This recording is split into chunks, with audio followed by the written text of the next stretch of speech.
This is awesome. Oh, Clark, hey. Good to see you among the living, man. Check it out. It's the latest talent mix. Thanks, Pete. Cool to see you all among the dead. How's everybody doing? Welcome to the Talent Mix. It is normally a Smallville recap podcast, but this is our Halloween Spooktacular. I'm Brian. And I'm Zach. A very spooky Zach. Thank you for joining us for our Halloween Spooktacular, our very proudly least listened to episode of the year. So excited, and like I grow more and more excited about that as the years go by. We watch a horror movie starring a cast member of Smallville this year. Zach, I think after doing The Fog, after doing Lake Placid 2, we have found ourselves with a little treat. We've treated ourselves with a movie we would both describe as not like good, but like, you know. Yes. This might be our most listened to one yet, because this is the first movie we've covered that a human might actually want to watch. Like the other two, the only way a human being in the year 2023 is sitting through those is if they are on the couch, the remote has died while they're on the couch. Yeah. And they just had surgery. They can't get up. They literally, no one's home. I mean, it was a theatrical movie that probably shouldn't have been. And then a TV sci-fi channel TV movie. It's so Lake Placid 2, it is what it is. I'm not expecting much better from a sci-fi channel sequel to Lake Placid. The Fog was a real theatrically released film with not a big budget, but a budget. And it's maybe truly one of the worst movies that I have ever seen. It's up there with Master of Disguise, starring Dana Carvey, which I truly think is the worst movie I've ever seen. It is insane that we were watching Lake Placid 2 last year going, man, it's a relief after The Fog to watch this. That tells you everything you need to know about The Fog. There aren't as many horror movies starring Smallville cast members as you'd maybe think of, like with teen stars at the time, and with Supernatural hot on its heels. So I don't know if it's going to ever peak past this, aside from maybe Gremlins 2. I think Gremlins 2 is the highest it goes. We're not going to run out, because I know the woman who played Supergirl did several. I know she's in Jigsaw from maybe 2018. So that will be the second time ever I will have watched a Saw movie whenever we do that one. Yeah. Wow. It's it's not very good. It's not very good. I'd put that as one of my least favorite Saw movies. And they're all not great, but I love them.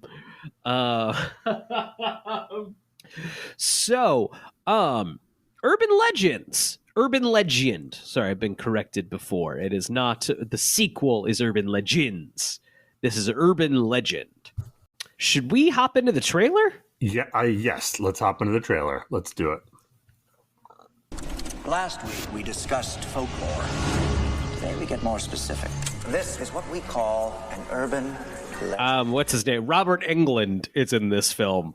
He's a delight to see. I don't know how much we should just say. We shouldn't commentate too much during the trailer, right? Well, hold on. No, we shouldn't. But let's just say Robert Englund, for listeners who might not know, played Freddy Krueger. And that's about it. And this guy in Urban Legend. But I should save commentary anyway. Here's the rest of the trailer to Urban Legend. Contemporary folklore passed on as a true story. Something you might have heard about mixing pop rocks and soda. Supposedly, your stomach and your intestines burst. Voila, still alive. Mr. Brooks, please. He's gonna explode! Somebody call 911! They are the legends we've all heard. Gang members drive around at night with their headlights off. And when someone goes to flash from their high beams to warn them, they kill them. The stories we've all told. Guy and a girl, and they're parked out in the woods. The guy steps out, and the girl starts to hear these scratching noises. It's her dead boyfriend hung from a tree. The tales we've all listened to. Isn't there another story about a guy with an axe hiding in a woman's back seat? My mom still checks the back seat before getting into a car. But just because it never happened doesn't mean it never will. The decapitated body was found in her car. I knew I should have gone to NYU. This girl, she could have been any one of us. What if there is a lunatic on campus? What is he gonna do next, huh? Maybe put spider eggs in Bubblicious? The idea of an urban legend serial killer. It's a stretch. The call's coming from inside the house. Could it be an urban legend?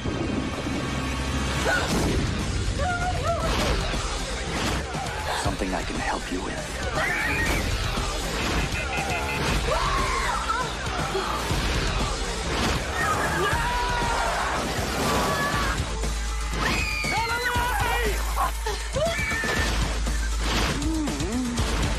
I want to know what's going on here.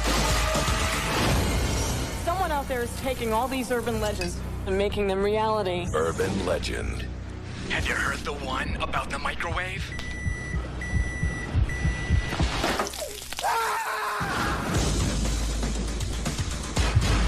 So here's the thing, we have a couple of clips prepared for tonight, and boy, a lot of them ran the risk of being just completely ran through in that trailer because there aren't that many like good bits, and so turns out the marketing had also pinpointed the couple of good bits in the movie.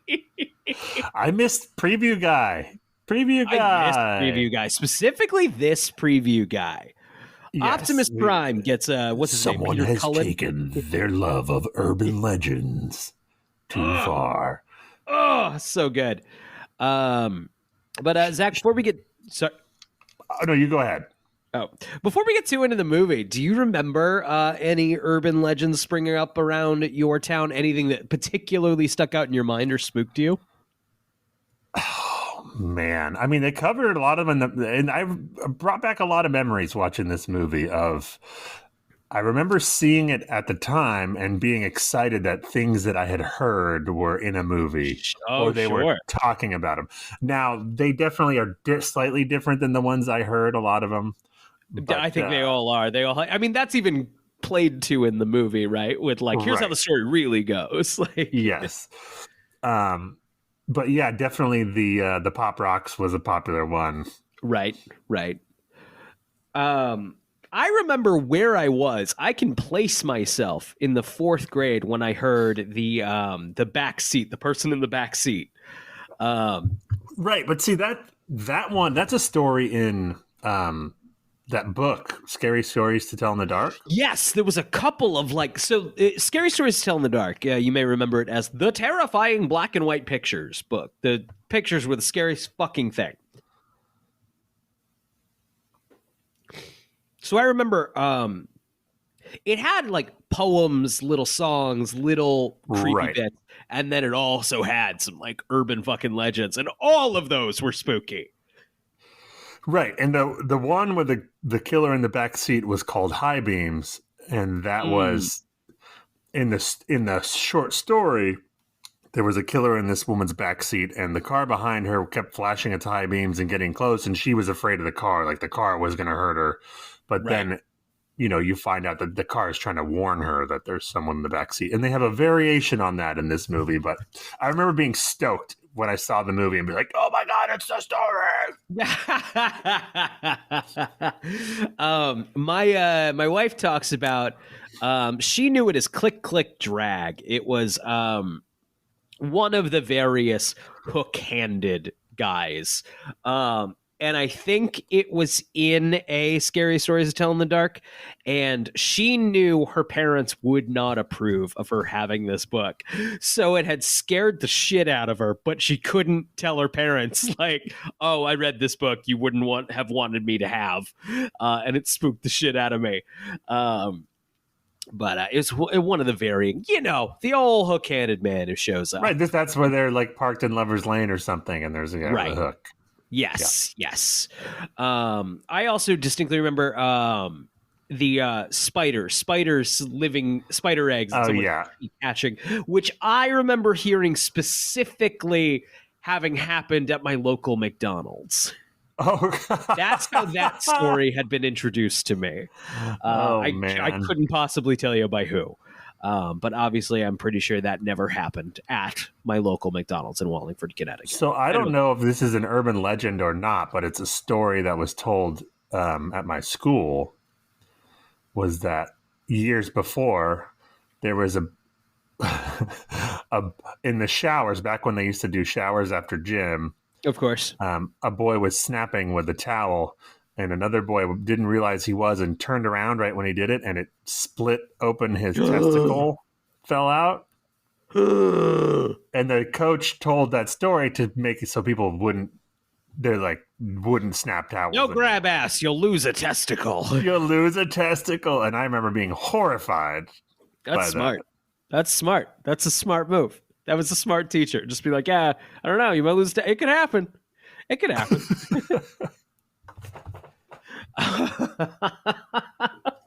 I don't think they're only just held in by the ball sack. I don't think so. I think there's more going on there. The towel would have to set. Right. Maybe it didn't, in real life, it didn't fall out. It just split open, which doesn't sound pleasant either. No, pretty more than I want to have happen. Anything happening around the testicles, usually. I'd like for nothing bad to happen to my testicles. Right. I'd like them to stay just fine. I hope that's not controversial. I hope that's not working too blue. I'd like my testicles to stay safe. Thanks. There's very few sensations that don't make things worse when applied to your testicles. Yeah. There's a few, but there's not very many. Not many. Should we set the stage for this movie, though? This movie is what we would call a post-Scream. It's a Scream knockoff movie. It is a absolutely 100% a Scream knockoff. It's directed by a man named Jamie Banks. Do you know what I know? Were you going to go into did you have something? No. Go ahead. Go. So Jamie Banks, get this. He is an Australian film director, and he got a little attention from a short he made called Silent Number. This is available for YouTube on YouTube to this day. I have not seen it, but it impressed enough people that he ends up with the Scream screenplay as an opportunity, as his debut feature. Whoa. Obviously, nothing happens there. Wes Craven's like, I want it. It goes to Wes Craven. There's not, oh man, we were kind of maybe hoping this guy who made a short would look at it. Yeah, right. But he had Scream on his desk. So he didn't get that job. And then he gets Kevin Williamson's other screenplay, I Know What You Did Last Summer. He ends up with that. He goes on. He thinks the only way I'm going to get that job is, he apparently took like 35 millimeter film, some friends. He shot a trailer of how he would make that movie. Studio apparently was impressed, but the ink had just dried on someone they signed on I Know What You Did Last Summer. But they were impressed enough with that, with his love of the genre, and his short, that he then got Urban Legend, which I think it's interesting that this movie basically is just knocking off those other two. Oh, and totally. The director weaved through both of them, the two movies that he's I will say, this is not the best Scream knockoff, but it is the most Scream knockoff. Yes, 100%. This, I Know What You Did Last Summer is based on a book the same guy wrote Scream, so there's obviously similarities in the style. But this screenplay, I'm telling you right now, is we saw Scream. It made a lot of money. Yep. Let's do that. That's what this is. And that's fine. 100%. That can be fun too. Interesting. You should mention the screenplay. The screenplay is written by Silvio Horta. I don't know if you're familiar with him. He is the creator and executive producer of Ugly Betty, which ran on ABC for 4 seasons. He tragically passed away in 2020, R.I.P. But this was an idea he had. He was a playwright, I guess, not a lucrative one, not a lucrative career in playwriting. He had written a couple of scripts, mostly unproduced. He was working as a classic Hollywood story here. He was working as a perfume spritzer when he sold this screenplay. Oh, man, gosh. It was just an idea he had. It, I believe, had gone through. He still has the screenwriting credit on it, but it went through some changes on the studio level before it actually went into filming. I'm sure it did. It feels like 20 people had their hands on it. Right. And so I'm sure it got churned through. And so I don't know if it was a fully let's do Scream. It may have been let's do Scream, start with this. Right. Yeah, totally. Yeah. Yep. Take these 100, make this Scream. It definitely was, put through a Scream machine. Mm-hmm. Yes. It's just ChatGPT didn't exist at the time, but it's like, take this and make it Scream now. I mean, it has cast members from Scream 2, two cast members right. from Scream. Right. I'm trying to think of I feel like there is a Jamie Blanks did not go on to do that much else, and I don't really know why. I don't know about the rest of his filmography. He did Valentine in 2001, and then films. So another slasher. Another slasher, and then a film called Storm Warning in 2007, Long Weekend in 2008, both of which are Australian. It's that said, it's interesting. Urban Legend, it was critically panned, of course, somewhere in the 20s on Rotten Tomatoes. It was reasonably successful at the box office. The teen I saw actors, it in the theater. I saw it in the theater. I remember thinking it was really good at the time. I don't think you told me that. Oh, I mean, it was middle school. How old would you have been? I was 1998. Yeah. I'm like 11, 12. Okay, great. Great. And I am a Scream fanatic at that point. Scream and Scream 2 are my fucking jam. So this was made for me. It's literally, you want more Scream? We got more Scream. Right, yeah. Not as good? You don't care because you're 11. Yeah. You're 11 and you don't really know what that means. I don't think... a friend of mine had phrased this once of how he Attack of the Clones was the first movie he remembers sitting there going, this isn't good. This isn't good. For the longest, movies were just movies. Movies couldn't be good or bad. They were just it was movie. And I would say I definitely had noticed movies being bad because I saw a lot of movies with my dad. That was kind of our weekend thing we did together. But Urban Legends is not a really bad movie. It's like fine. It's fine. Its biggest crimes, I think, largely more. I mean, obvious stuff with the genre. It's teen actors. Not all of them are great. The script's not great. But like its crime is that in between the set pieces, it's kind of boring. That's right. You know. Well, we texted about this a little bit. In my opinion, there's two kinds of slasher movie. There's the kind where you're rooting for the characters to live, and there's the kind where you're rooting for the characters to die.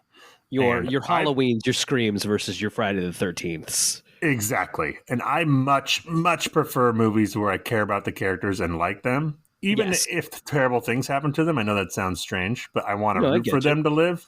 Right. Whereas the characters in this movie, there's no likable characters in this movie. Not a single one.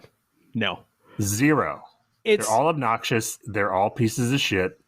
and you're supposed to like root for them to get killed, which it's not my jam. It's not my jam, man. No, it's not actually that fun. It's like no, because the fun of a horror set piece, and there's several that are well constructed in this and creative. Yeah, I agree. But the fun comes from hoping that they get out of it. Right. Right. Like watching them get killed you can only get so much joy out of that. It's like playing Grand Theft Auto with cheat codes on. Like you're like, just how many cars can I blow up? Right. And it just becomes a special effects reel at some point rather than like a story you're engaged in.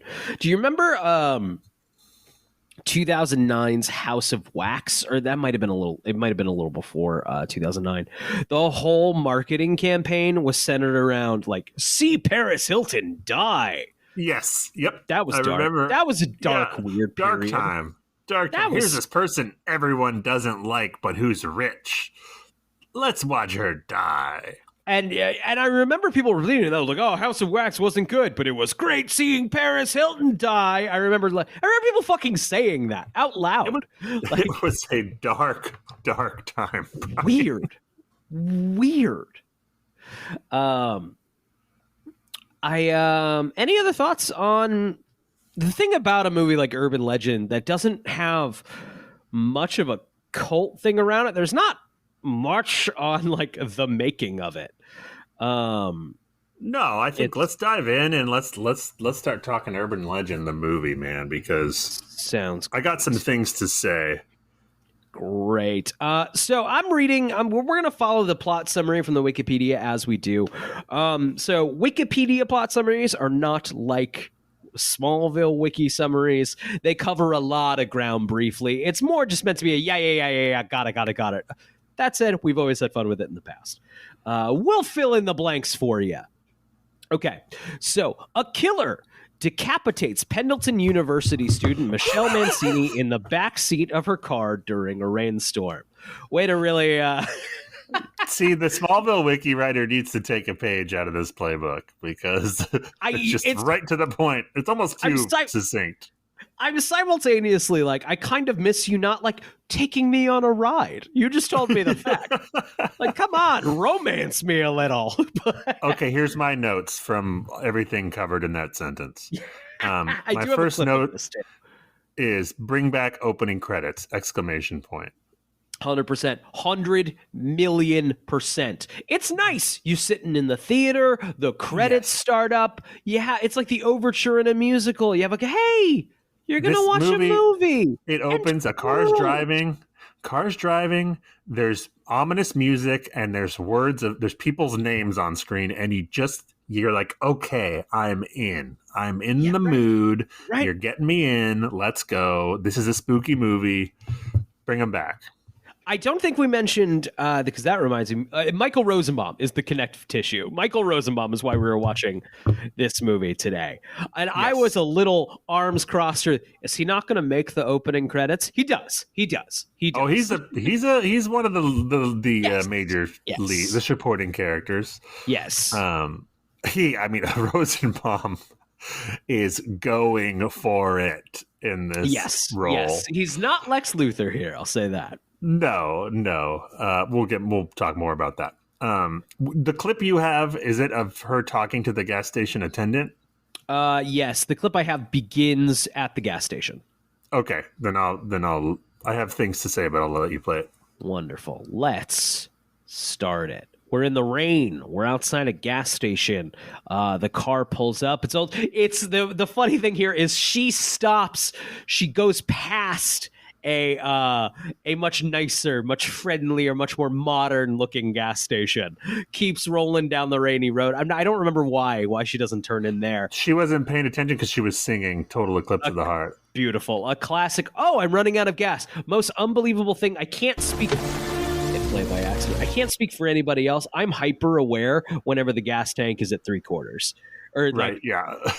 I'm like, now I'm watching every little movement here. You will not catch me off guard. I will not get Urban Legend in this way. Will not happen.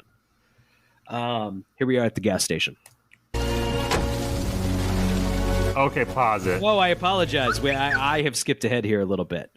Or the clip is further along than I thought. Yes, so she pulls up to this gas station, and the attendant, played by what's his name? He's famous. Oh, character he looked actor. familiar. Famous character actor. He always plays kind of a creep. Yeah, I don't have him in the hold wiki, on. it appears. I will pull it up. Shoot. Give me 10 seconds. He is View All. This is great podcasting. This is award-winning stuff here, people. It's fine. No one's here. Is he not credited in this movie? What the fuck? Okay, I know a movie he's in. What movie's it? Mississippi Burning. I watched it pretty recently. Oh, Brad Dourif. I'm so glad we got that. That name rings no bells to me. He's also in the Halloween remake by Rob Zombie. He plays the sheriff. Oh, wow. Wow. Anyway, okay, so Brad Dourif comes up to the car. It's pouring fucking rain. He's like, she rolls her window down, and he says a stutter, right? Yes. And she like tells him to fill up the tank, and he starts to, and then when he walks away, she mutters to herself, "Freak show." Because the guy has a stutter? He just has a stutter. There, and like he's out there in the rain, filling up your fucking gas tank. I was like, right off the bat, I'm like, I want her to die. Yeah, right. Fuck what you. What a vile person.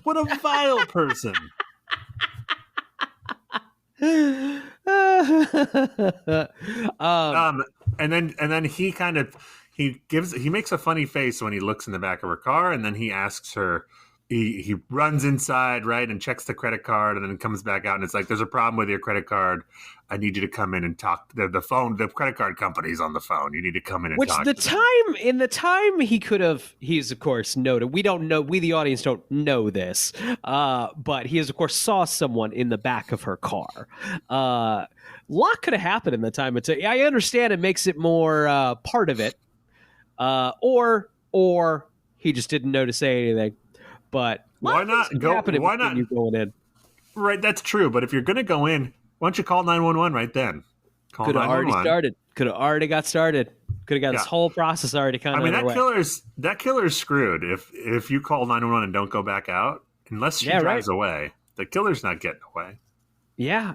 Shit, could have gone better.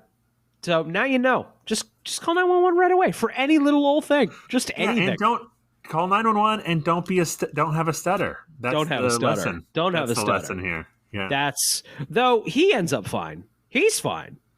Well, he probably by the end of the movie he's released, but he goes to jail. They say. He's arrested for murder. You're right. Yeah, don't have a stutter, or you'll go to jail. Because the cops are like, "Oh, look at this guy. He's the killer for sure. He's stuttering. This fucking stuttering freak." So the man comes out and he says to her, there's a problem with your credit card. The credit card company's on the phone. So they get out of the car into the rain, and here we are. We got a little crane shot in there. It's kind of fancy. Oh no, the gas station is messy. It's messy and gross. Locking the door was a mistake. Locking the door was a mistake, but the fucking freak could come in. The fucking freak in the back seat could come in. I would also say if you know that you have difficulty getting, stuff out, maybe write it down on a note. Yeah, right there on the desk. Right there on the desk by the phone, because then you will avoid her picking up the phone. There's no one on the phone, and she's like, "Oh no!"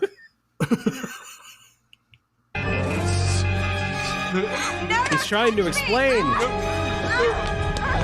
Probably shouldn't have grabbed her. No. Let me go! Oh, she maces him. She maces him.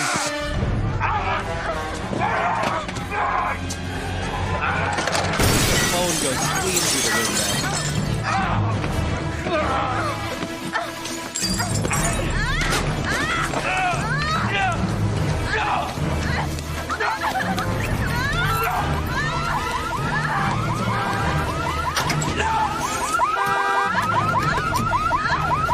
In her car.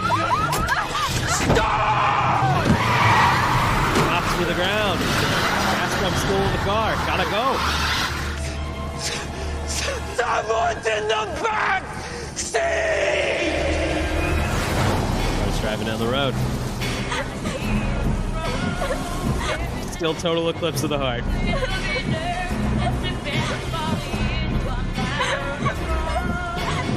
Someone is back in the back seat. Uh-oh. Time to get Urban Legend. With an axe! He's in the mirror.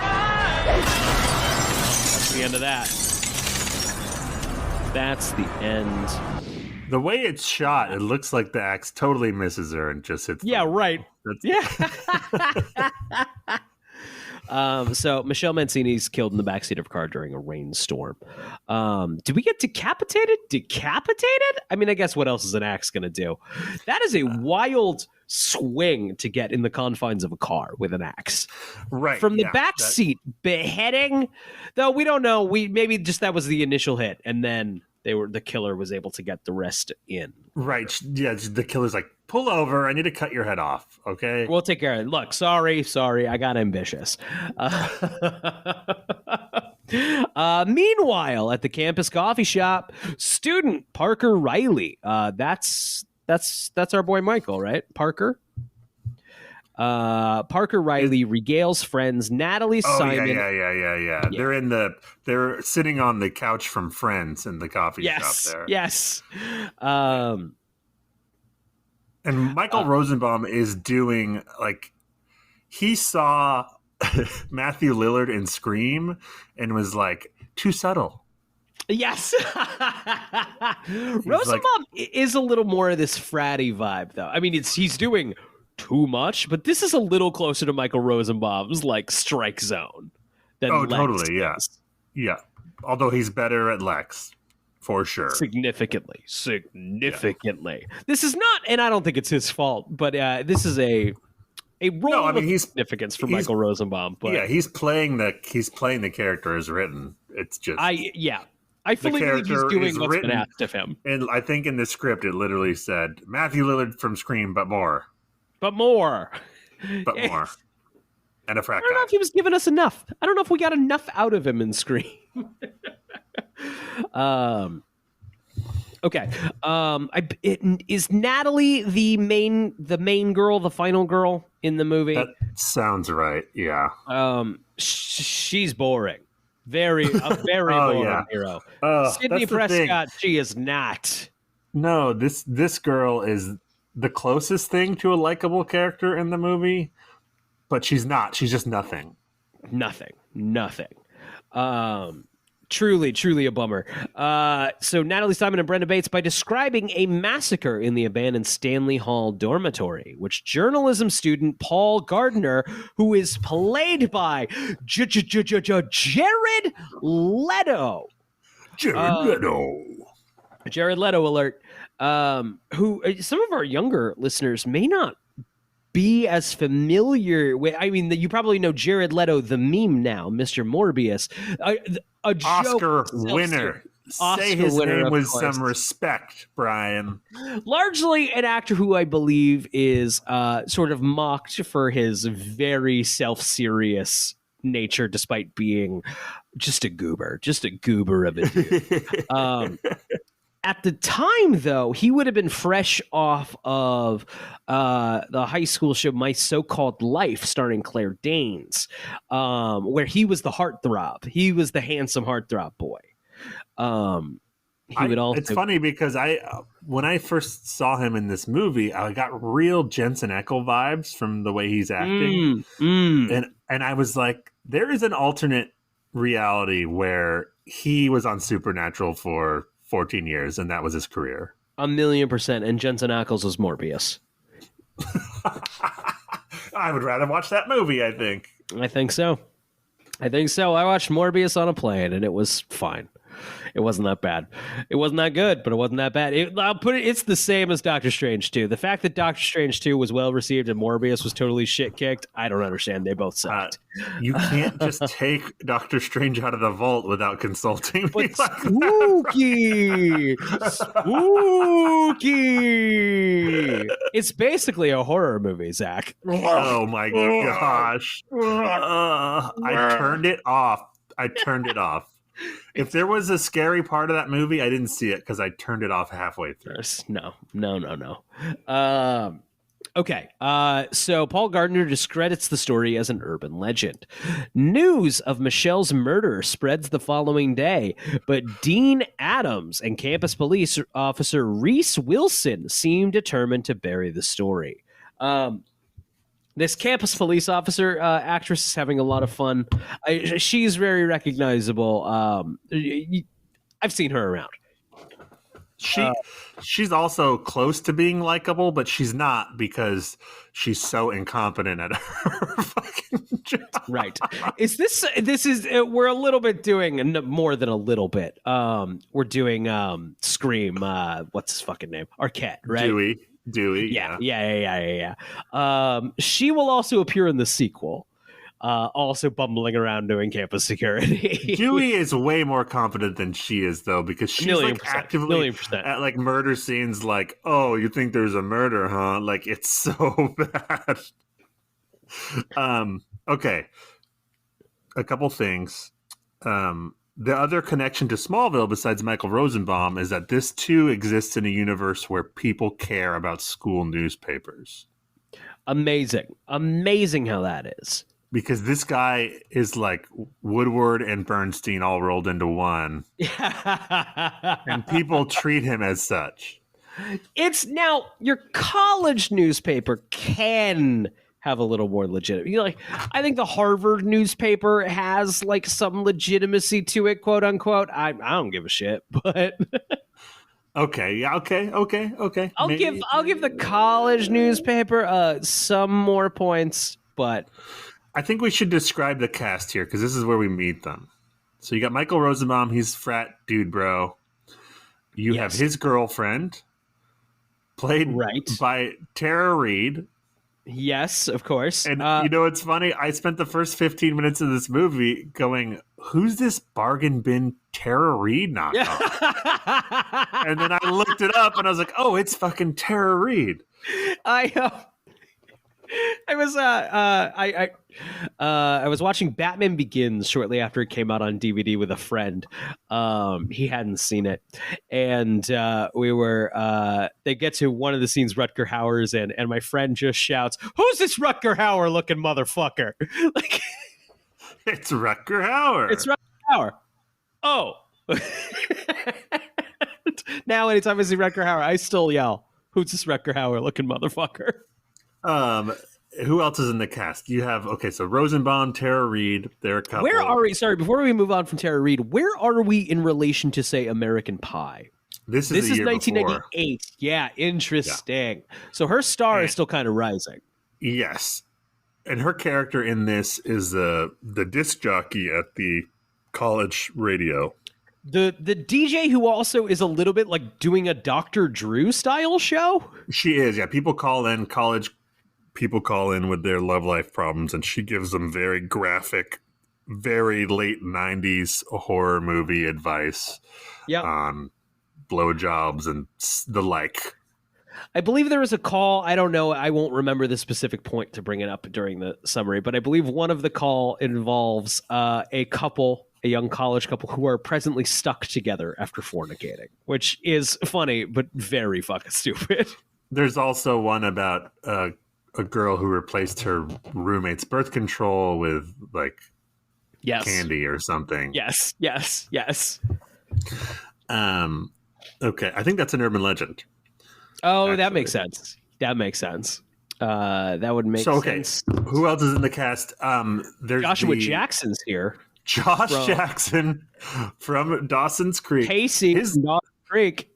His wardrobe in this movie, he is wearing 17 layers at all times. He looks like Joey from Friends when he put on all of Chandler's clothes. He's also The got like fashion bleached hair here. Oh, yes, it's so bad. And he is probably my favorite actor in the movie. Like he's just a naturally charming actor, and he's charming in this, even though his character is a dirtbag. Yeah. But the wardrobe, wild, fucking wardrobe, wild. it's so bad. Oh, how did anyone get laid in 1998, Brian? I don't think anybody did. I think that's the year no one fucked. No kids were born in 99. Fucked. I was thinking initially, like, was there an element here of like, I'm not fucking Pacey from Dawson's Creek. I'm expanding my range. But Dawson's Creek will debut this year in 1998. So this came out after Dawson's Creek. And you can tell because there's a very clear nod to Dawson's Creek. Is there? I'm not that familiar with Dawson's Creek. Oh, I'll point it out when it happens. Great. Do you know Dawson's Creek? You can't get it with the original theme song anymore? Oh, I watched it on Netflix or one of those streamers during the pandemic. Yeah. And then I was like, why don't I recognize any of these fucking songs? Isn't this a WB show that's just all about the music? And then I found that out at the end. Yeah, they the music rights. No one was worried about perpetual fucking music rights on streaming.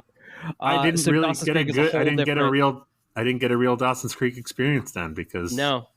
I'm sure the originals exist somewhere on the internet. We need a despecialized edition of Dawson's Creek. A show I don't want to watch that bad. But the dark web. Rounding out the cast is what's her name? Rebecca. We have Rebecca Gayheart. Yes, Rebecca Gayheart is the main girl's best bud. Right. Recurring guest star on Beverly Hills 90210. And that's what I have for her. She's also on Dead Like Me, Nip Tuck. I'm going to point something out about her body, and this is not body shaming. This is just relevant to the story that will, of course, come up. She weighs about 102 pounds soaking wet. Yep. Just remember that. Yes. When we learn who the killer is. I don't know what movie. I can't imagine how that could be. I'll keep it in mind, Zach, but I don't. Wow, that seems like a wild thing to point out. I'll keep it in mind. The killer's built like Taylor Swift's boyfriend. Right when it's in his costume, which, by the way, Brian, we got to talk about this killer's costume. We got to talk about this killer costume. It's a black parka, like a winter parka, right? And we're wearing boots.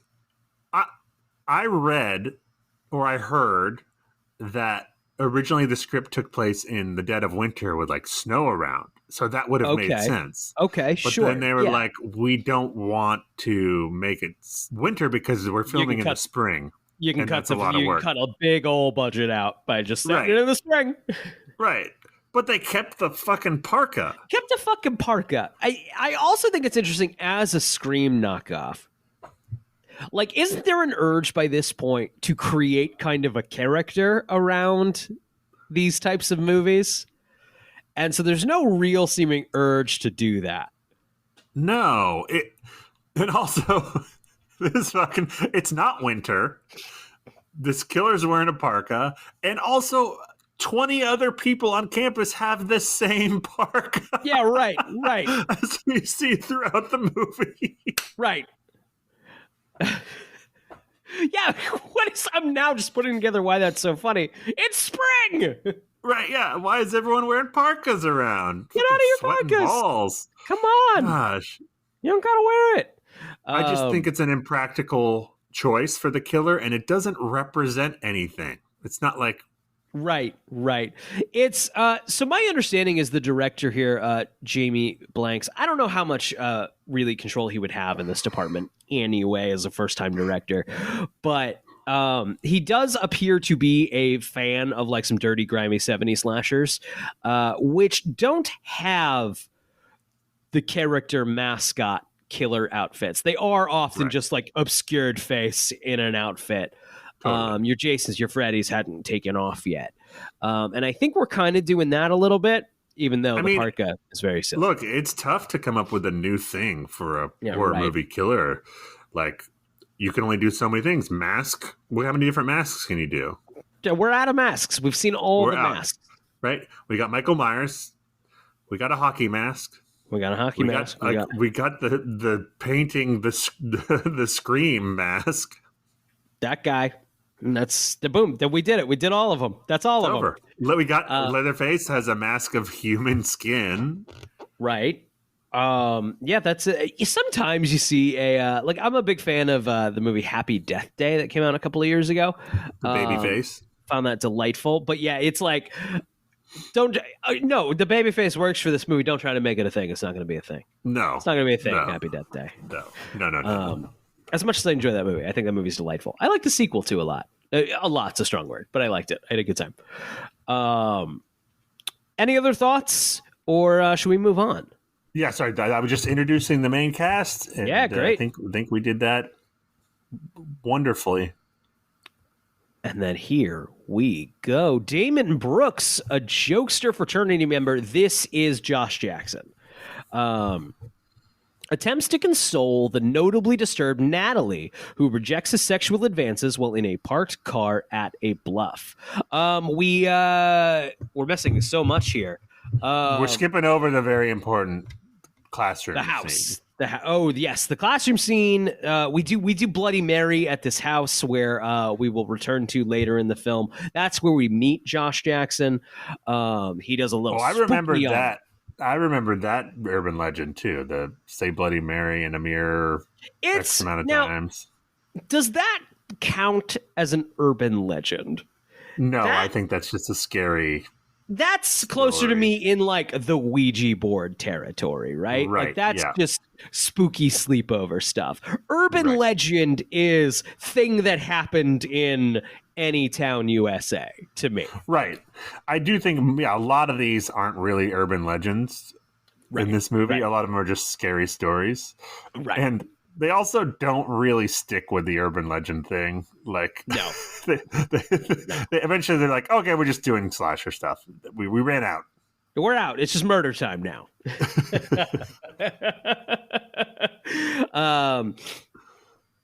So Damon Brooks attempts to console the notably disturbed Natalie, who rejects his sexual advances while in his parked car at a bluff. When Damon goes outside to urinate, an assailant in a hooded parka attacks him and hangs him from a tree. Natalie flees for help, but Damon's body and car have disappeared when she returns with Reese, the security guard. Parker and his girlfriend, Sasha Thomas, assure Natalie that Damon has pranked her.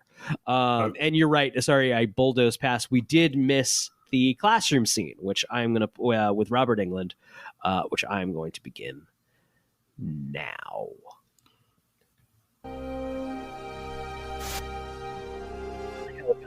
Man, film is so expensive. I know it's too expensive. Imagine now a first-time director shooting on film. It's really not that much more expensive, though. I don't think. I think it is. I think it is. It's pretty expensive, dude. Chris Nolan says it's not.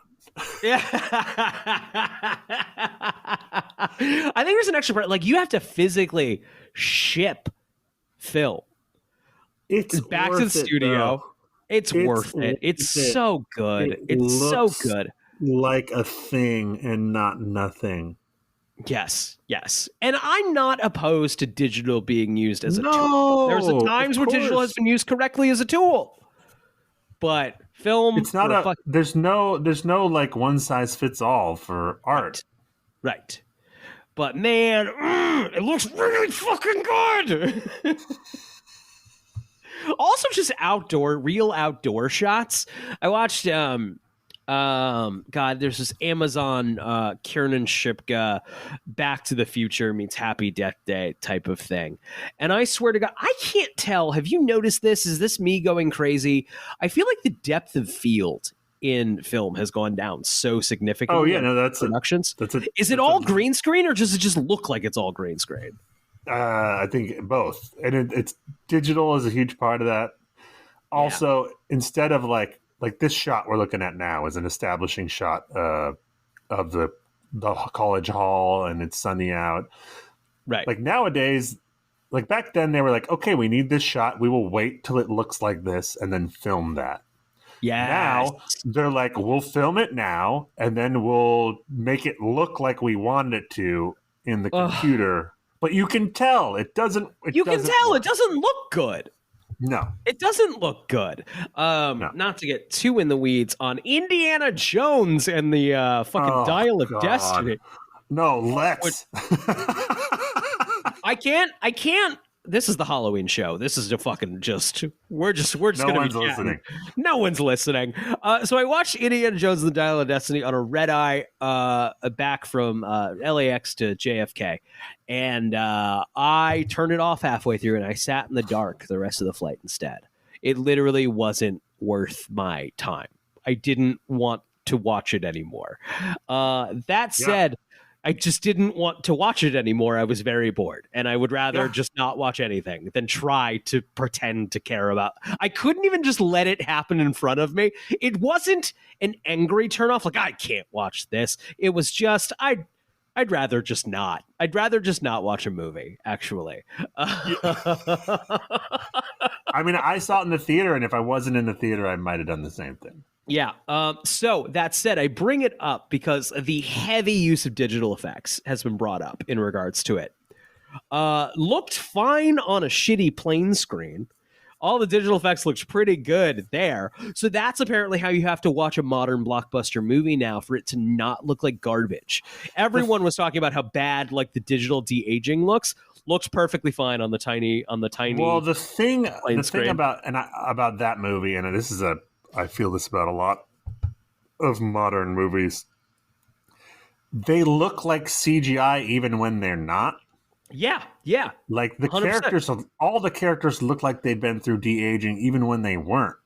And I think it's because and they might have even shot that fucking thing on film, but it's because it goes through so much process of color correction afterwards. Yeah. To where it doesn't look like any kind of reality, and it just looks like blah. It just looks like shit. What happened, man? What happened? Who did this? Who's responsible? Is it this fucking movie? This fucking movie did it? Do it? No. Urban Legends is safe. No. Urban Legends is crossed off the list. We're going to go back. We're going to figure out who the fuck did this. I mean, the people who did it are probably not the ones who are to blame for it being done bad. You know what I mean? It's always like the ones who just want to use it as a way to save money rather than like as a tool. Right. Avatar Way of Water looked great. Right, exactly. Yeah. David Fincher movies look great. Right. Michael Mann movies look great. They shoot on digital. They know what they're doing. Right. Oh, I want it to look a certain way, and that way is good. Yeah. So I will use the tools available to make the movie look good. As opposed to Indiana Jones, which, Jesus fucking Christ, that's the real spooky, scary Halloween. Oh, man. Okay. Back to the clip. We discussed folklore as a gauge for the values of the society that created them. It's fun. Today we get more specific. What is this college class? Just under a babysitter receives real James Larson. And upon investigating them, she realizes that they are originating from an upstairs bedroom. The very room where she's left the children under her care to sleep. Now, who's heard this before? Most of the class raises their hand. Well, that really happened to a girl in my hometown. Oh, yes. I'm sure it did. I'm sure most of you grew up thinking that this happened to girls in all your hometowns, but it didn't.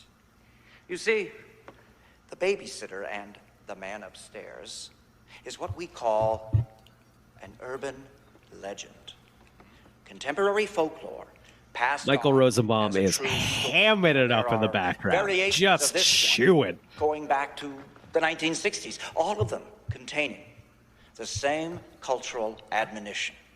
Young women Mind your He is literally chewing come your way. back there. Both the scenery and his prop chewy bar. If the dean walked in, they'd be like, we're canceling this class. Something funny. Yeah. Is this a real... Is this... No, I was just saying, like, maybe the cultural admonition is don't babysit. You ever see When a Stranger Calls? Why don't you come up No. here and volunteer? Great. The original's kind of creepy. The 2004-ish remake is god-awful, as you might expect. Okay, yeah. This guy, why is he acting like a high school teacher? Yeah, right? Like, oh, come on up here. Yeah, do college professors get upset when your phone goes off and then they're like, young lady, come on up here. Fuck you. I'm paying you so much money. I'm in like six figures of debt. Fuck you. Not to mention, this is a hall. This is a giant hall. There's 200 people there. Right. This is at most getting a, come on, guys, phones off. Like, yeah, exactly. Come on, guys, phones off. You paid a lot of money to be here. You paid a lot of money to learn from me. Do that, please. To learn about scary stories to tell in the dark. A book you read when you were 7. So Robert Englund calls Brenda up. Pop rocks. They crackle in your mouth. Eat some.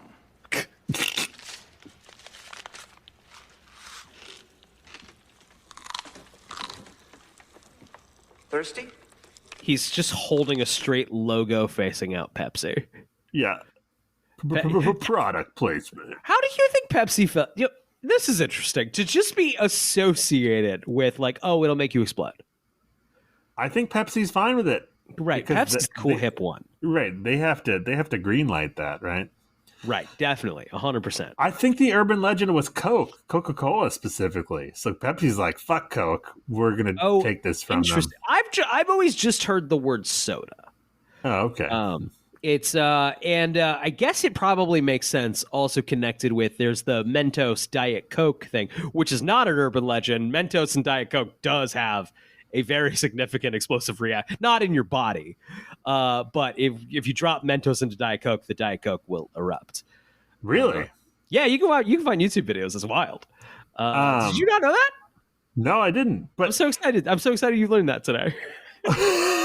Dun, dun, dun, dun. I was thinking, do you think like Pepsi and Pop Rocks teamed up to start this urban legend like 30 years ago? Like the soda companies, they're like, because kids are going to be like, oh, I got to try it. Let's buy some Pop Rocks. And then let's soda. be Pepsi. Let's be Pepsi. Let's make it Pop Rocks and Pepsi. I wouldn't be surprised if ultimately the sugary fucking the packet of sugar and the sugary drink company were both one and the same, and there was no conspiring involved. Big sugar. Yeah. All right, so Robert Englund is just holding a logo facing out Pepsi. It's the Pepsi generation. What's wrong? Something you might have heard about mixing Pop Rocks and soda? Well, supposedly, your stomach and your intestines, everything burst. Really? I love this idea of a college student, like just being like, "Yep, that's what happens," and I'm not putting together the pieces at all about this. This is supposed class to be like about urban legends I'm in. This is supposed to be like a really prestigious school too, right? Like, how did she get into this school? Yeah, right. Anyone you know die this way? Mikey, from the cereal commercial. Give it to Mikey, he'll eat anything. You mean him? He has the slide He was ready for it. He was fucking ready. He knew your fucking story. He was ready for it. You walked right into that one. You walked. What if he picked a student who didn't know that? That slide was wasted. Well, and working as an addict. Or he just said someone else. Shit. Shit. Oh yeah. Oh, it's fucking Mikey from the goddamn left. Fucking shit. City. Would you drink some then? I'll do it. Josh Jackson raises his hand. He's only got 7 layers on in this scene. Oh man, remember the Josh Jackson is wearing a long sleeve shirt under a short sleeve button up, which was kind of in at the time. And I tried to pull off and I never quite could. I never looked like no matter no one pulled it off. So many things I tried and none of it. Cuz it all I have this large the going theory that I just think is accurate of like most like fashions, most era specific fashions just look good on hot people because things look good on hot people. And then the rest of us try them and we look fucking stupid. Right. Exactly. You know? Exactly. Now, you get away with it at the time because you kind of look hip with it and with the times. And then it just looked like, hey, that look was fucking stupid. Like Josh Jackson is pulling this off better than I could, you know? Of course, yeah. Because he looks like Josh Jackson. Right. So, continuing. He's very excited to eat the Pop Rocks. Soda? But Robert Englund won't say Pepsi. That's a different deal. Voila. Still alive. As I said, class, this story is nothing but an urban legend. Josh Jackson is seizing. Oh no!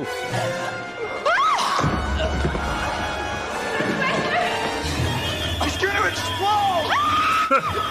Somebody call 911! He's vomiting. He's foaming. Oh, his eyes open. It was a joke. It was a practical joke. Oh, this jokester. So yeah, that's the urban legend scene. That's the Pop Rocks and Soda scene.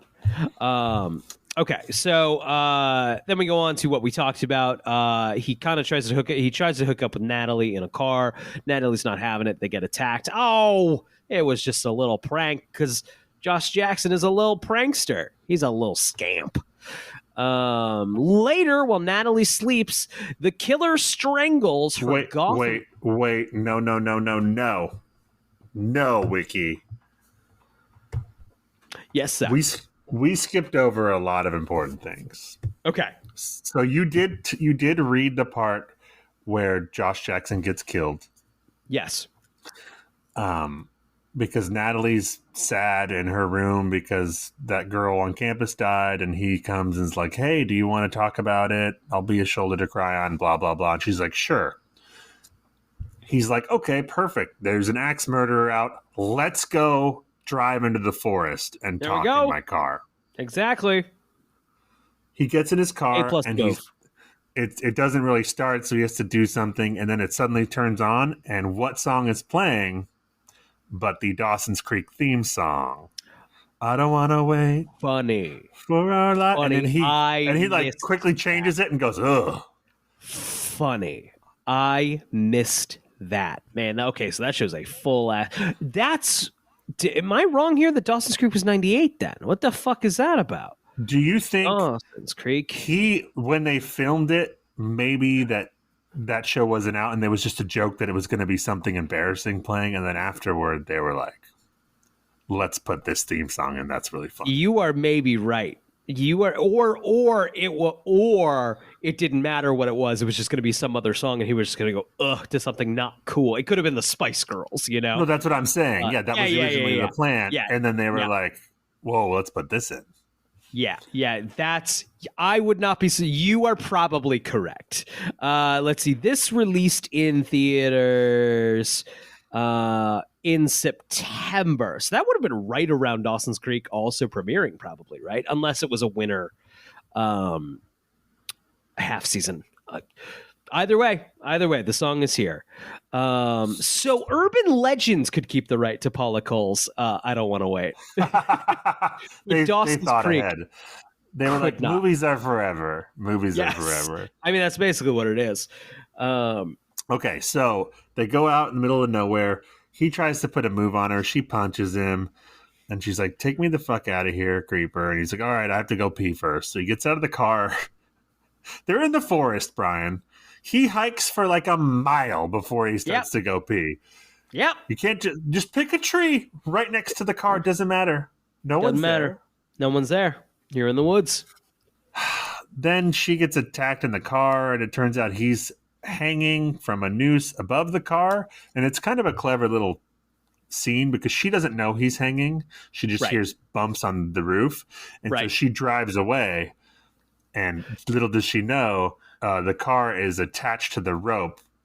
So she I believe that is how the the urban legend goes. Oh, it's great. And it's a clever little scene. It pulls him up and kills Josh Jackson. It's good. It's good. So, There's a lot of good little set piece kills.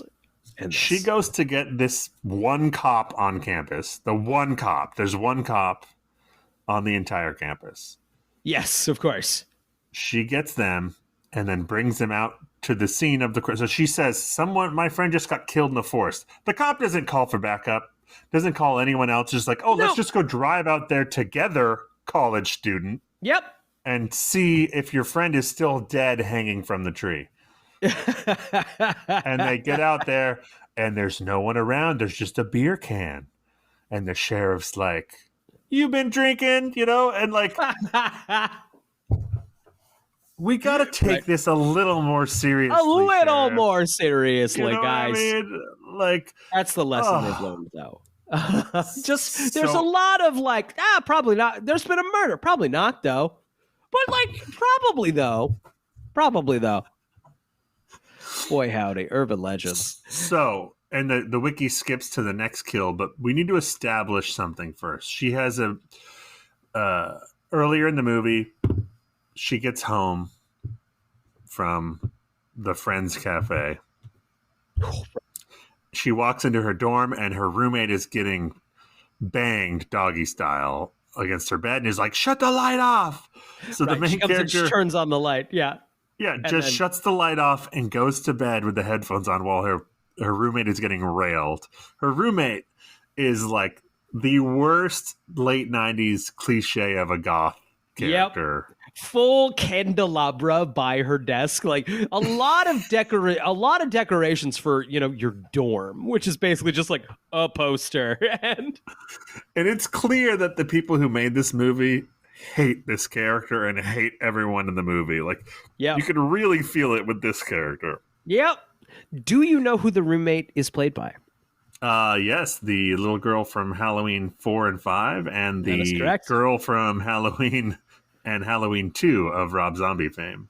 That is correct. She has she occasionally appears in horror movie roles like this. It's a little nod to Halloween, which is funny because she's been basically erased from the canon, even though canon is stupid. But anytime she shows up, I get excited.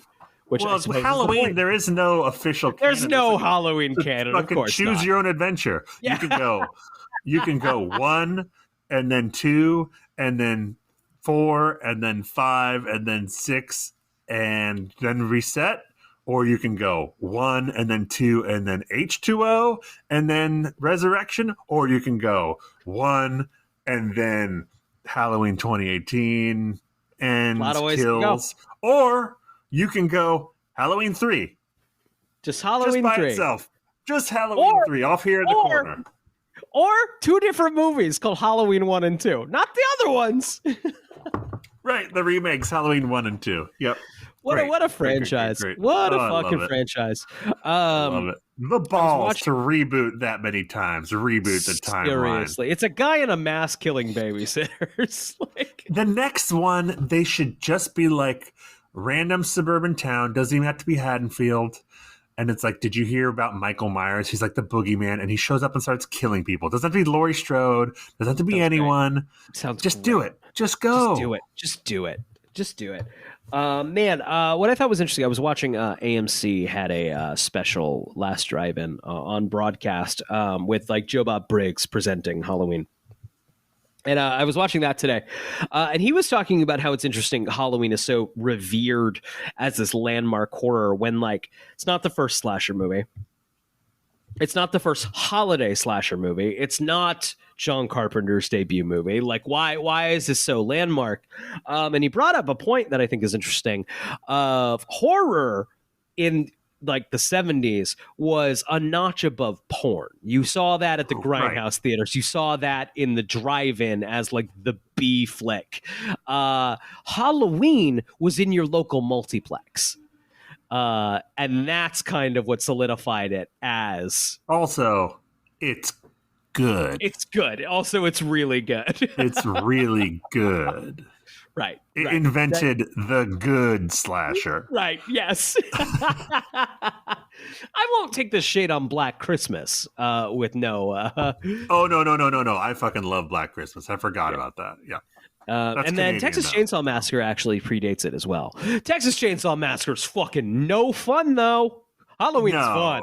Texas Chainsaw Massacre is no fun. It's not like I can see the difference of the Texas Chainsaw came out and a bunch of studios weren't like, we got to cash in on this. Yep. But with Halloween, they were like, yeah, we can do this. Right. Okay, so later while Natalie sleeps, the killer strangles her goth roommate, Tosh Guarneri, to death. She finds Tosh's body in the morning, along with a bloody message scrawled on the wall. And this is a great little set piece here. I thought this was really clever, and I wished I cared about the characters because I know. What does it say scrawled on the wall? Oh, sorry, I interrupted. Well, the first time she comes home, she sees them banging, so she's like, turn the light off. So she turns the light off and goes to sleep. Oh, so this time she comes in and hears the strangling sounds, and it sounds like rough sex. Right. So she's like, sorry, and just turns off the lights and goes to sleep while her roommate gets killed. So that's pretty huge clever. Point of failure here. What was your plan if she turned the lights on and just left them on? And then was like, actually, I think it's pretty rude that you're just like openly banging and expecting me to be cool with it. Put a sock on the door. Put a fucking sock on the door. Right, exactly. Leave a note. Something. Huge point of failure here. And earlier when she comes home, she needs to use the phone, and the roommate's upset because she's on dial-up internet. Oh, right. Wow, what a time. And then the last thing. Sorry, before the roommate gets killed, she's IMing someone on a goth website about hooking up. Presumably the killer. And the big punchline is like the killer IMs like, because she's like, where are you? Like if we're going to hook up. And the killer's like, I'm in your dorm. How is she IMing her in 1998? There's only one killer. This isn't Scream. Right. Could we get how? Could like a Palm Pilot do that in? No, it's not connected to the internet. Right? No, you're right. No, horseshit. So like the laptop, there's no Wi-Fi. Wi-Fi doesn't exist. No, I don't even think high-speed cable is there yet. Is it? Yeah. So this is horseshit. This is big time horseshit.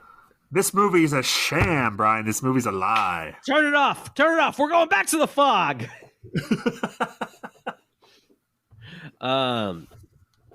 Okay.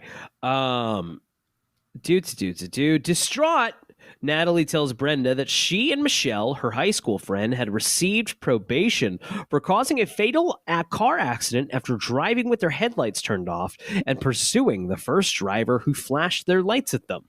Paul, meanwhile, investigates local urban legends and discovers that the Stanley Hall Massacre actually occurred with William Wexler, a professor of American folklore, its sole survivor.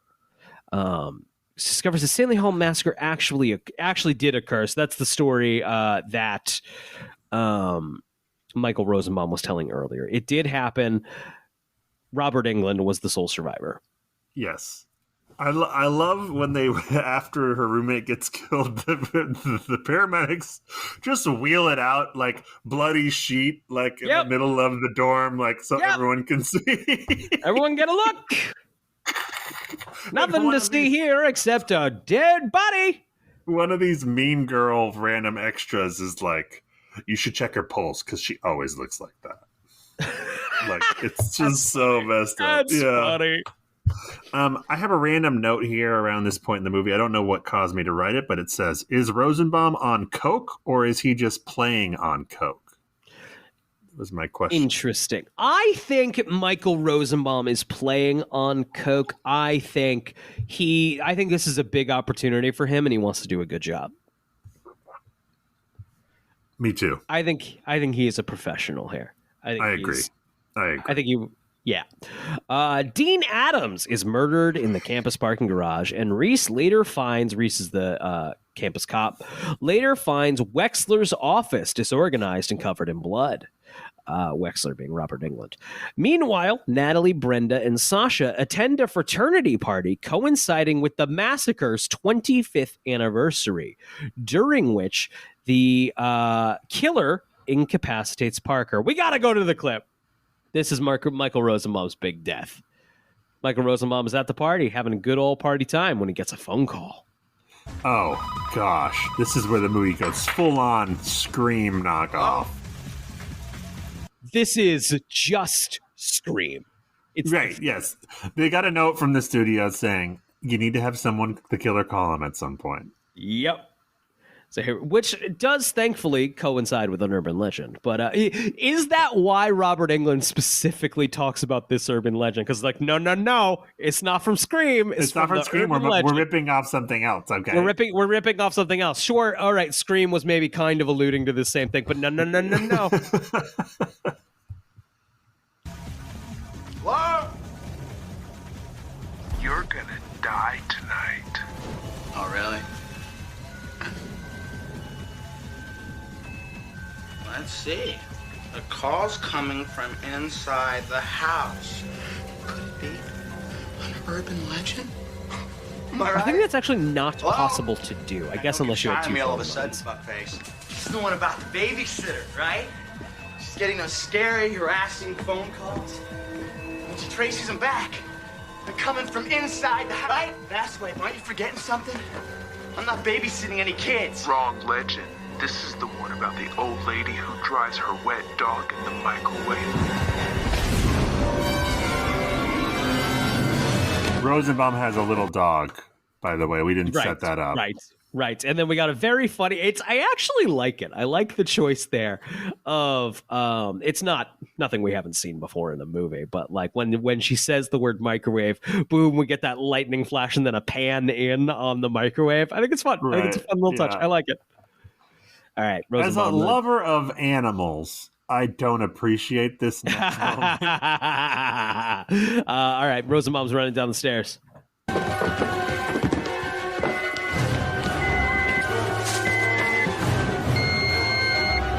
He approaches the microwave. Yep, just a gunky ass microwave. Say motherfucker!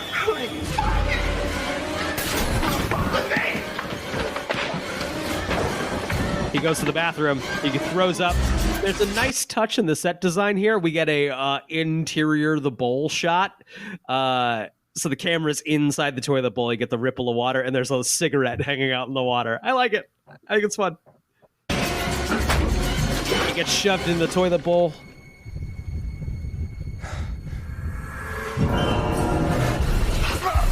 Something is shoved into his gobble. Funnel, Pop Rocks, and what appears to be Drano. That's not the legend. Yeah. Drano will just kill you on its own. I don't think the Pop Rocks are doing much. Drano's doing the heavy lifting there for sure. And we do a fun little rotating camera as it zooms up. There's some fun shots here. Nothing crazy, but it's I see something fun. That's a good little bit. It's a good little. We forgot to mention that at this party is playing a song that I loathe, and it's not a song. It was a big hit in like late 90s, and I hated it even then. In my middle school years, I was like, this song fucking sucks, and I still. What is the song? I'm looking at the soundtrack right now. Additional songs featured in the film. Let's see here. It is. I can tell you, or you can try to guess it. I'm going to try to guess it. Let's see here. It's Spook Show, baby. Obnoxious, Brian. Love Roller Coaster by the Ohio Players? Nope. That has a fun urban legend. What is it? Zoot Zoot Riot. Yeah. I can't picture what that song is, but I'm looking at Zoot Riot. Oh, sure. Yeah. So I can't say I've spent any time thinking about it, but I do not believe college kids were listening to that at a party ever. I don't believe it. Do you know the urban legend associated with Love Roller Coaster? Roller coaster. They say it in the movie. Oh, do they? Okay.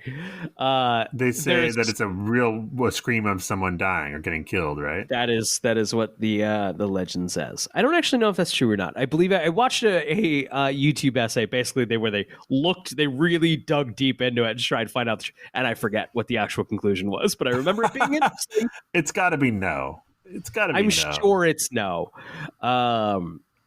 Okay, so Sasha departs to host her late night talk show at the campus radio station. No. I don't have a lot of experience with college. No. That's some real torch stuff. I appreciate this. Before Rosenbaum dies, there's a scene where Jared Leto comes in and is like, you have to tell everyone to go home because there's a killer out there. And I was like, why would you want everyone to go home if there's a killer? Isn't it safe to be at this party with 100 people? Clearly not. Yeah, not for the dog, but... Yeah, or Michael Rosenbaum. But yeah, that's true. Just don't drink fucking Pop Rocks and Drano, specifically that combination. You're fine. Don't drink Pop Rocks and Drano. Don't drink M&Ms and Drano. Really, don't just most candies and Drano. Yeah. Most things in Drano. Just don't. Or, really any combination of things with Drano. Don't do it. Or Drano. Just to be clear. No Drano either. Stay safe out there. That will not cure COVID. I'm sure it tastes very good. There's no reason for you to drink Drano. All right, are we clear? Even if you want to kill yourself, that's got to be the most painful. No. Whatever you're going through can't be worse than drinking Drano. Don't do that. Yeah, don't do it. Don't do that. That just melting your esophagus. Yeah. Don't love the thought of that. Don't drink Drano. That if you learn nothing else from the Talon mix, may it be don't drink Drano. Don't drink a liquid with tiny razor pieces of metal in it. Is that what it is? That makes sense. Yeah. Oh, that's terrible. Oh, that'd be terrible.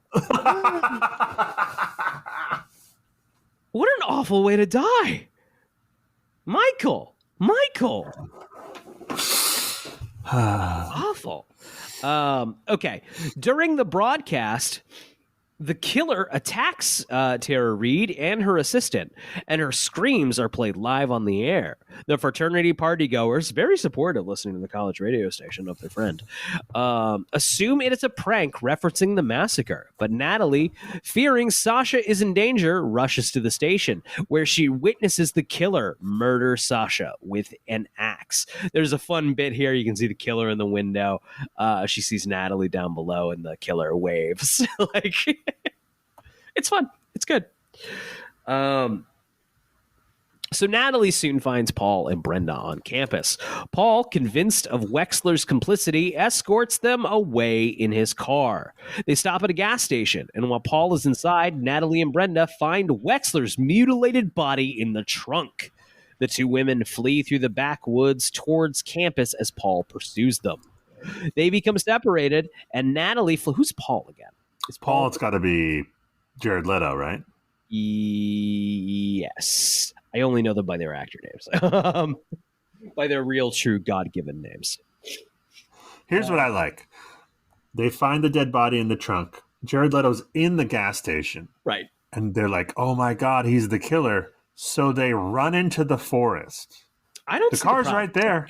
Car's right there. That's drive off in the car. Or he doesn't know you know. Go into the store.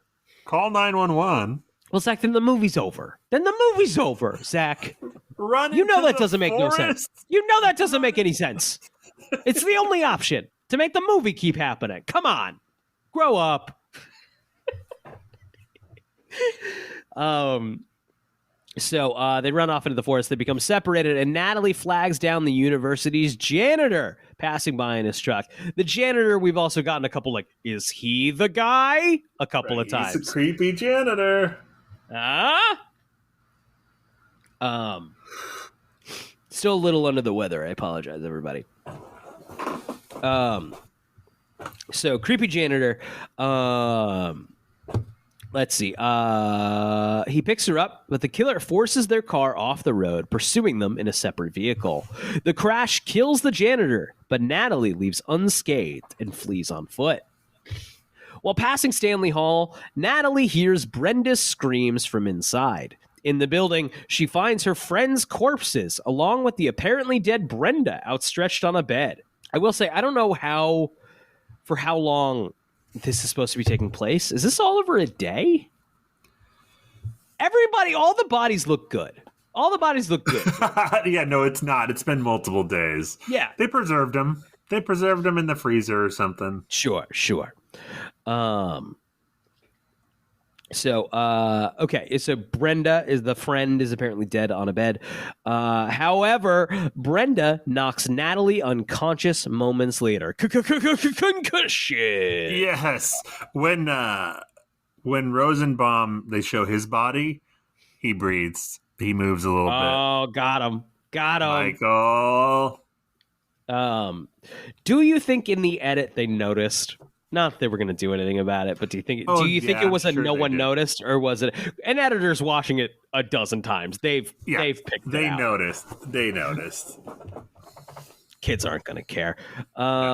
When Natalie awakens, Brenda reveals herself as the killer, and she notches up the scenery chewing to 11. She just breaks the dial clean off and then flings it across the room. It's fun, but it's a lot. It's true of Scream sequels too. Like, everyone saw Scream and was like, okay, the killers have to be crazy and over the top at the end. Like, right. Matthew Lillard works because he's Matthew Lillard. Yes. But it's like, did you see the most recent Scream sequel, Scream 6? I did, and I liked it. I don't remember it very well, though. Yes, I liked it too. But the killers at the end of that, they're just going so over the top. They're like all just like Jim Carrey on acid or something. Yeah. It's just like, and that's what she's doing here. It's like, yes. I have to be crazy. Just crazy. So Brenda is doing the murders, enacting revenge for her fiance and high school sweetheart, David Evans, the fatality in the road accident Natalie and Michelle caused. Brenda attempts to remove Natalie's kidney, but is thwarted when Reese arrives and holds Brenda at gunpoint.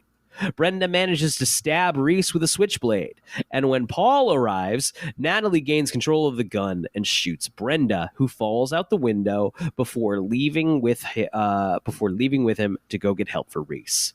As they drive away, the two discuss how this will later be an urban legend, and all the facts will be misconstrued. No, they're driving, Brian. They're driving away. The cop gets shot. We find out that she's alive after they presumably kill the killer. Right. We cut to them in the car, and one of them's like, "Oh, I hope the cop is going to be okay." And it's like, "Oh, the ambulance is on the way." They just left her. Gotta go. We gotta fucking go. Time to get in the car and go. Sure, she'll be fine. It has to be a reshoot. This is like an extra ending.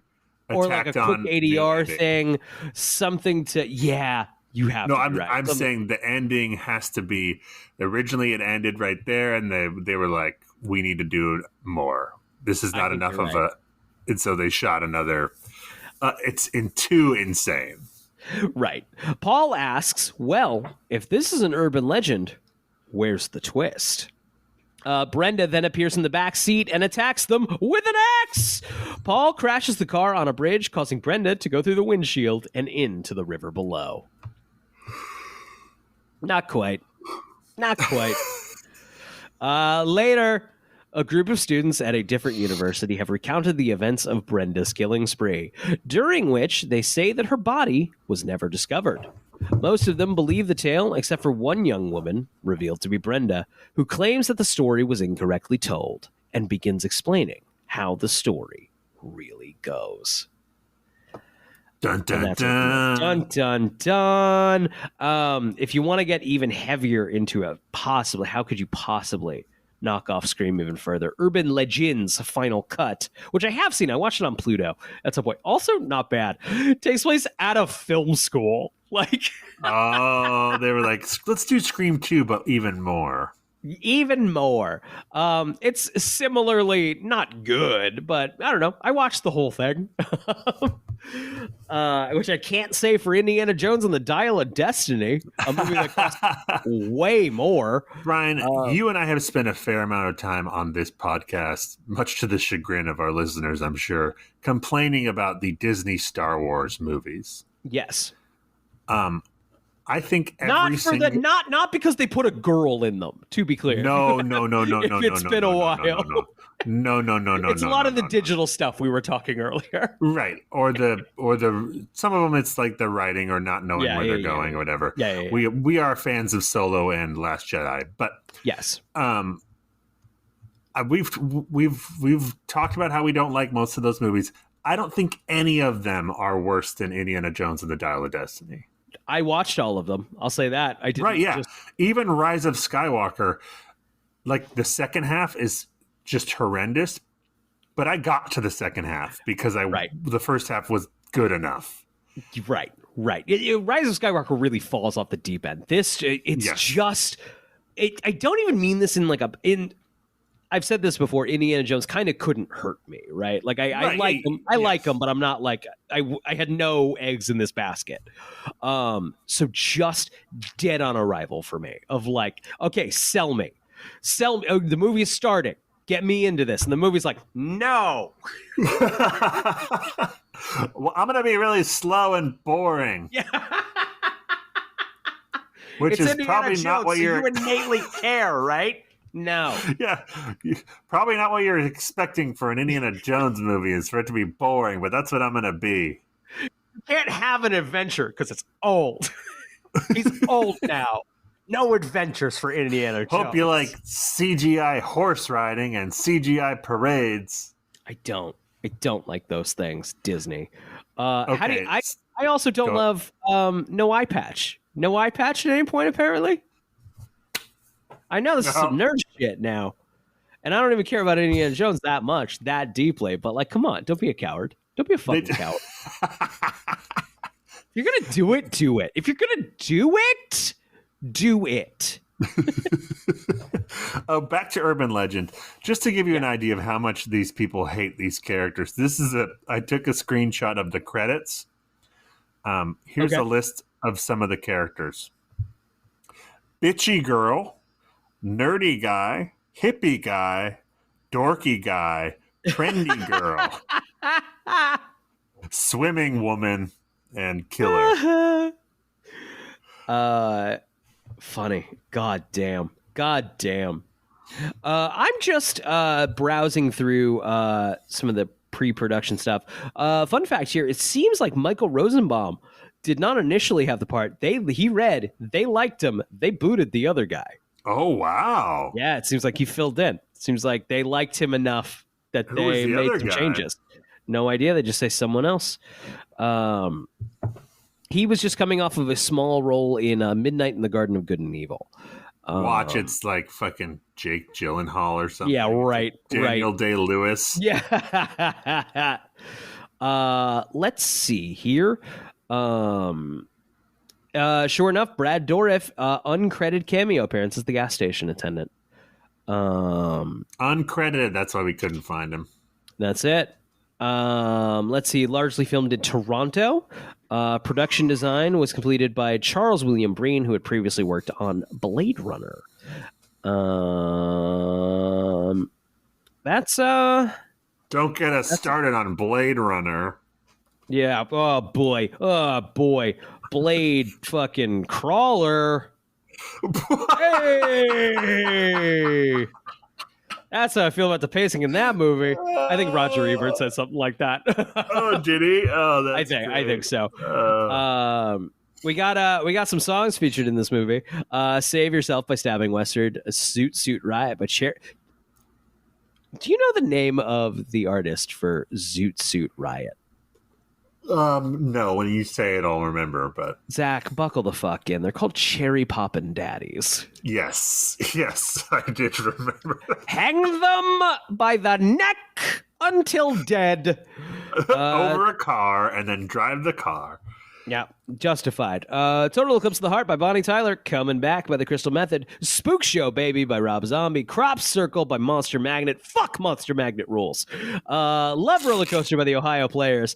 I Don't Want to Wait by Paula Cole. The End of Sugarman by Roy Ayers. And I Know God by David Ivey. There is a Scream Factor 2-disc collector's edition Blu-ray of this film that released in 2018. And you know what? I want a copy. I think I want one. I like that Scream Factory liked this enough to put it out. Are there are there like cool special features? Do we get a Rosenbaum commentary? Then I hope so. The release contained an audio commentary with son of a bitch. Yes, there is. There is a commentary with Mr. Michael Rosenbaum from 1999. Oh, yes. It is. So that's pre-Smallville. It is with director Blanks, writer Horta, and actor Michael Rosenbaum. Can we write or do some kind of campaign to get Talkville to cover Urban Legends, do a commentary for Urban Legends? Absolutely. And for The Fog, make them sit through that fucking thing. Make them sit through. I sat through The fucking Fog. Tom, when's the last time you sat through that? I was going to say, has he since the premiere? Since the premiere, he hasn't watched that movie. There's no way. He was a little proud of it for a little bit. Was he? I don't know. I'm just guessing. He's seen Cheaper by the Dozen more times than The Fog. For sure. For sure. Those are watchable movies. Right. Let's see here. For her performance in Urban Legend, Alicia Witt was nominated for a Saturn Award and a Fangoria Chainsaw Award. Who was Alicia Witt? The main character, right? Oh, that sucks. She doesn't do anything. No offense to her, but she doesn't do much. Yep, that's her. Jared Leto appears top billed, which is pretty funny.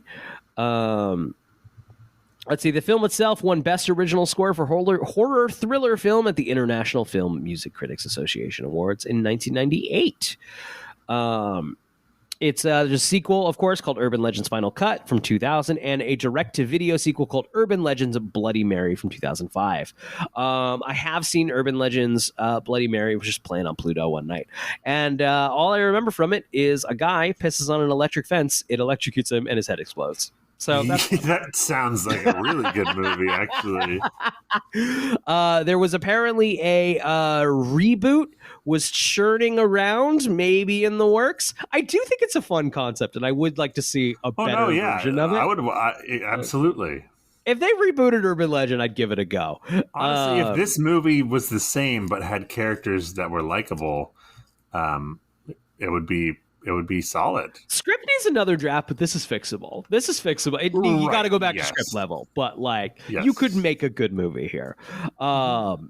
But this reboot, it seems studio lost interest after COVID-19. It kind of just fell by the wayside there.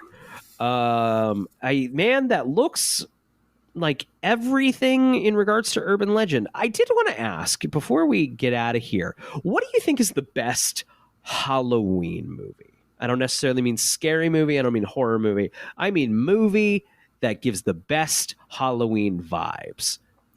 You know what I mean? I know. Yes, I do. It's a great question, but it's got to be Halloween, right? I mean, if we're taking Halloween off the table. Are we taking Halloween off the table? Let's take Halloween off the table. That one's perfect. You're right. But what's something else? What can we send people off with if they're looking to get some Halloween? I think the Universal Monster ones are fun. Your Dracula, your Frankenstein. I don't know Dracula from 31, but you throw that on at a party, you got Halloween vibes. I'd love to make. Go ahead. Sorry, I'd love to make the case for Return of the Living Dead. Oh yeah, that's a good one. That's a lot of prosthetics. A cemetery, a big chunky prosthetic cemetery, a very set designed cemetery prominently features, and a morgue. That was, I'm thinking of like stuff that would look good in the background of a Halloween party, and I think Return of the Living Dead would be a great pick. I almost always watch The Thing on Halloween. Love The Thing.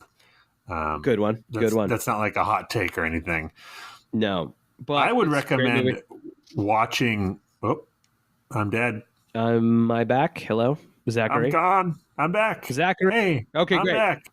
Great. I would recommend watching Simpson Treehouse of Horror episodes. Nothing makes me feel maybe I'm going to do that. Yeah. More Halloween than Simpsons Treehouse of Horror episodes. Oh, great.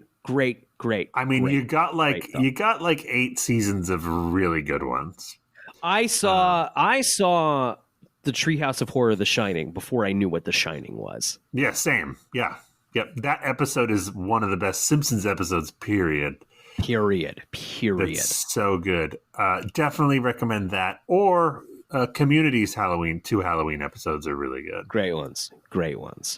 Bob's Burgers has some good Halloween episodes as well. Yeah.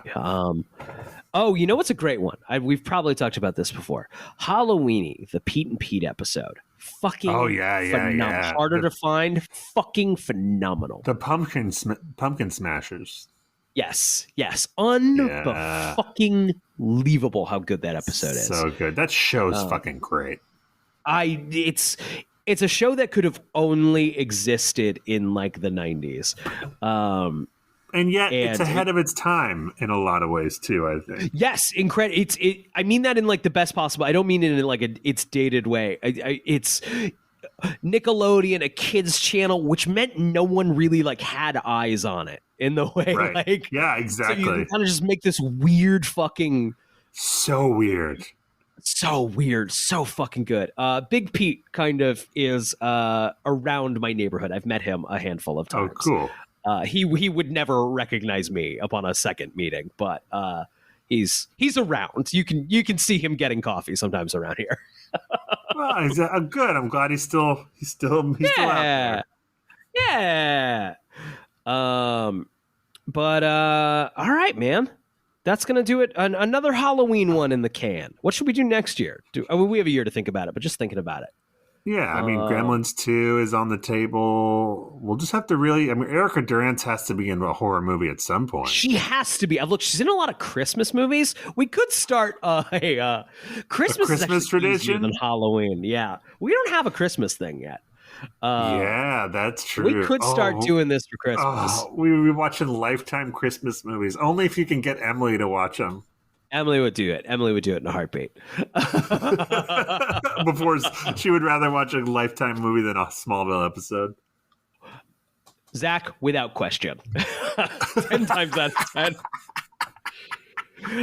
This has been the Talon Mix, our spooky pumpkin spiced edition. Thank you so much for listening. We'll be back to our regularly scheduled Smallville programming next week. Let's see. There's a link in the description. It's to our Patreon. If you are inclined to want to support the show in that way, we super appreciate it. We'll have some bonus stuff coming your way soon. All the previous month's bonus stuff is currently available now. Let's see. If you don't want to do that, we totally understand. You know what's also helpful? Just being supportive on the internet. Leave a review. Maybe give a star rating on your podcasting app of choice. Or post about the show somewhere or tell a friend. All of that stuff really, really helps. Zach, do you have a question for the Smallville and or Urban Legend gods? Yeah, my question is this a great episode that our listeners really, really enjoyed? Good night, everybody.